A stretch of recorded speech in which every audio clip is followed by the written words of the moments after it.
നെന്മേനി ഇതേപോലെ നമ്മള് ഷിബുവേട്ടന്റെ വീടിന്റെ അടുത്ത് നിന്ന് വരുമ്പോൾ അതേപോലെ തന്നെ വെള്ളത്തിന്റെ അകത്ത് ഒലിച്ചു പോയ ഒരു ഫീൽഡാണ് ഇത്. TM രമേശ് ഏട്ടന്റെ ഫീൽഡായിരുന്നു.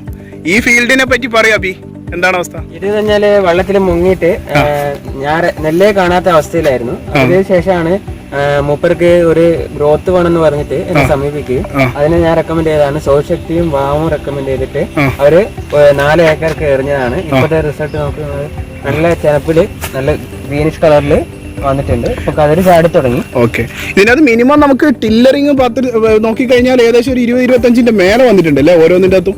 ഇപ്പൊ കതിര് ചാടി വരുന്നേ. കതിര് ചാടിയാലാണ് കംപ്ലീറ്റ് എത്ര കതിര് വന്നു അത്ര. പക്ഷെ നിലവിൽ നല്ല ഗ്രോത്തില് നിൽക്കുന്നുണ്ട്. ഇതിപ്പോ എത്രയായിരുന്നു ഫുള്ളായിട്ട് വെള്ളത്തിൽ മുങ്ങിണ്ടായിരുന്നത്? ഫുള്ളായിട്ട് വെള്ളത്തിൽ മുങ്ങി നെല്ലേ കാണാത്ത അവസ്ഥയിലായിരുന്നു.